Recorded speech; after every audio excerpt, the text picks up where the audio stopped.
over granting fracking permits. She didn't just favor the abolition of private health insurance. She was a co-sponsor of the bill with Bernie Sanders as a U.S. Senator for Medicare for All for Americans. The reality is, when you think about the Green New Deal, she was the chief proponent, not just as a co-sponsor of the legislation, but going further and saying she would end the filibuster in the Senate to ram that through. So the reality is she can say what she wants to say now. Those are actions she has taken. Is someone allowed to evolve? Of course they are. But she deserves to explain exactly why she's changed those positions, exactly what her position is. If it's not a ban on fracking, what exactly is it? What exactly is her healthcare plan if she no longer favors abolishing private health insurance, which just 4 short years ago when she ran for president, she did? And that's the kind of scrutiny that's been missing.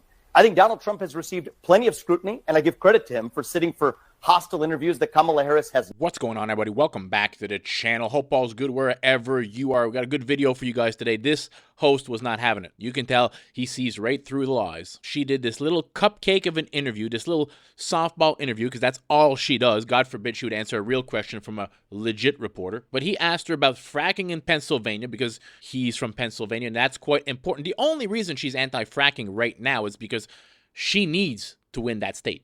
She doesn't win Pennsylvania, it's over. Her stance, in my opinion, is still the same. Let me play a clip of her original stance on fracking, and then we'll play the first part of the interview. Let's get it. I'm in favor of banning fracking. So, yeah, and starting with what we can do on day one around public lands, right? And then there has to be legislation. But yes, and this is something I've taken on in California. I have a history of working on this issue. And to your point, we have to just acknowledge that the residual impact of fracking is enormous in terms of the impact on the health and safety of communities. Yeah. So that was quite clear. So she ended her 2020 presidential run in December 2019. The only debate she participated in 2020 was the general election debate with then Vice President Mike Pence. And I went over the transcript of that debate tonight. Nowhere in there does she make clear that she had abandoned her previous support for a fracking ban. Rather, she repeated that Joe Biden, the head of the Democratic ticket at the time, would himself not ban fracking. So listen to what she actually said in that 2020 debate. Joe Biden will not end fracking. He has been very clear about that. I will repeat, and the American people know, that Joe Biden will not ban fracking. So it makes perfect sense that at the time she was speaking on behalf of Biden, the president, not the vice president, sets administration policy. But maybe other people feel differently. I certainly did not hear anywhere in there Kamala Harris saying that she personally had abandoned her previously expressed 2019 view. Rather, again, she was speaking for Joe Biden. Well, Madam Vice President, I don't have to tell you how important natural gas is to this region. It's how we heat our homes and our factories in this region. It's very plentiful and cheaper than oil. And we extract natural gas through fracking. So I wanted to ask you, there's a political ad on TV from a 2019 Climate Hall town meeting that you had, in which you basically said, quote, "There's no question I'm in favor of banning fracking," unquote. The ad claims that if you're elected president, you will ban fracking and you will cost Pennsylvania over 300,000 jobs. Have you changed your view on fracking? And if so, why?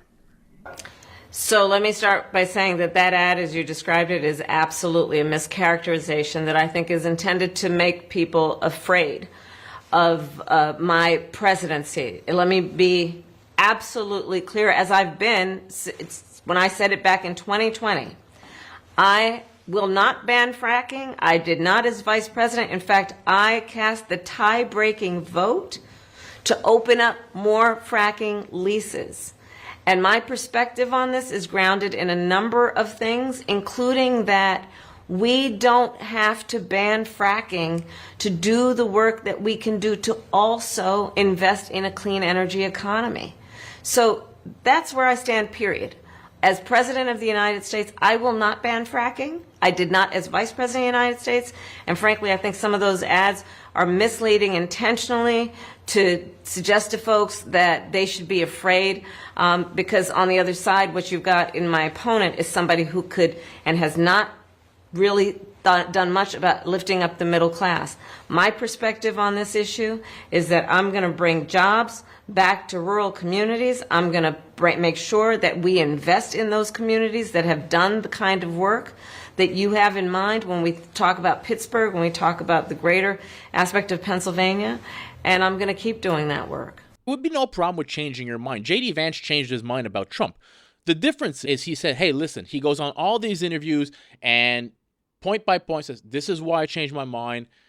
A, B, C, point 1, 2, and 3. This is what happened. This was my train of thought.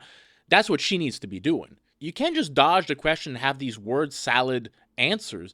You're running for the highest office in the country. People need to know a fleshed out reason why you change your mind on stuff. Because there's nothing wrong with, growing as a human being. The oil and gas industry especially creates more jobs on net than any other industry combined. And North Dakota is still the fastest growing job market. All these states like North Dakota, Texas, oil and gas industry employment far outpaces the growth of all other areas.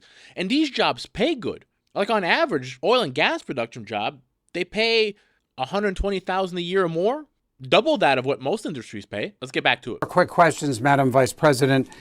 Former President Trump says that you've had 4 years as vice president to do all the things you've promised in the campaign, but haven't done it. Is he right, or did President Biden not give you or limit it in some way your role as vice president? So let's start with this. I think that the former president is really becoming quite desperate, and is really been offering a lot of misstatements and misinformation. And perhaps it's because he wants to distract from the fact that he has offered no plan for the American people. I have talked about this before. I invite you to go to his rallies, and what you'll hear about full time is him talking about himself and his personal grievances, but what you won't hear him talking about is you and the needs that you have as a working person, as a family person.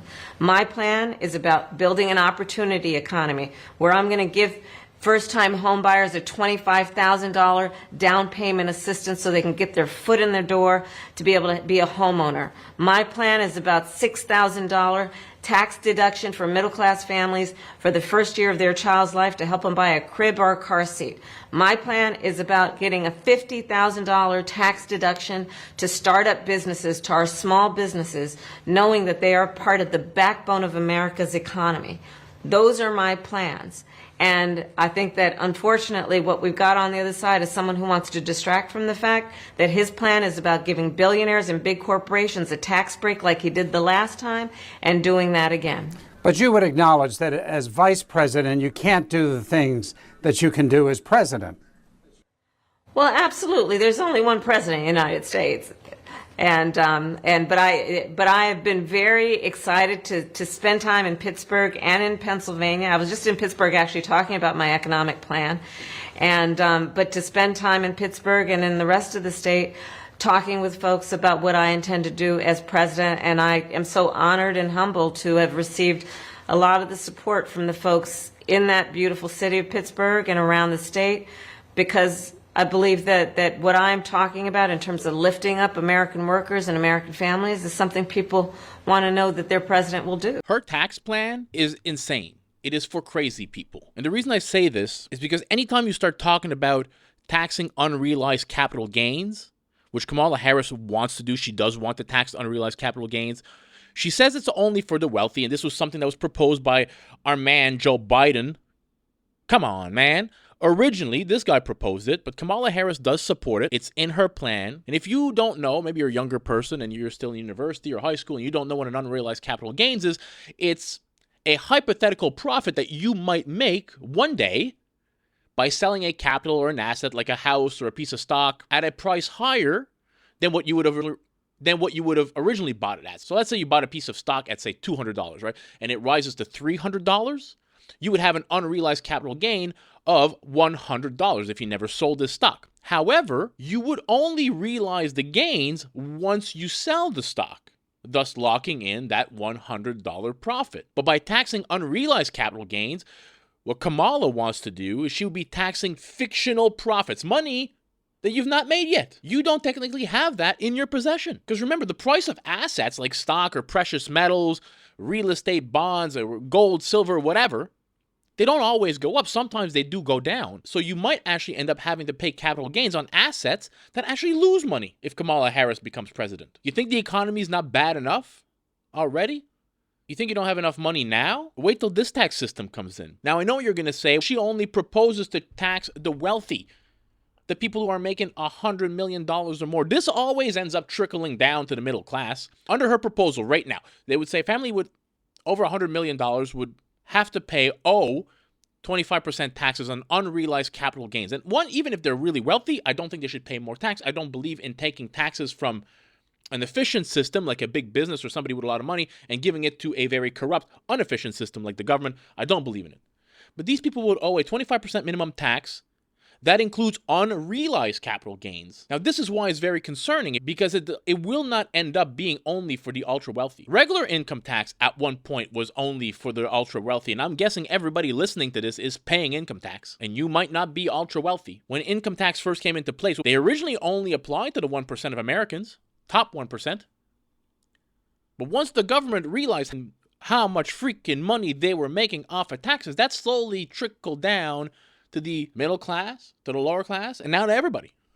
Not only the top 1%. So think again, if you're a woke person listening to this and you hate the wealthy people and you hate capitalism and you think, wow, they should pay more tax, that's going to come back down to you. Taxing unrealized capital gains is a dangerous precedent in this policy. Anytime you are willing to let the government tax you more on your money, even if it's for the rich, it's going to come down back to you, the little guy. And not only taxes, but in this case, taxes on money you've not even made yet. What's next? They're going to force you to pay tax on a car you haven't bought? A chocolate bar you didn't purchase? You pay taxes on the Nike shoes you didn't get yet?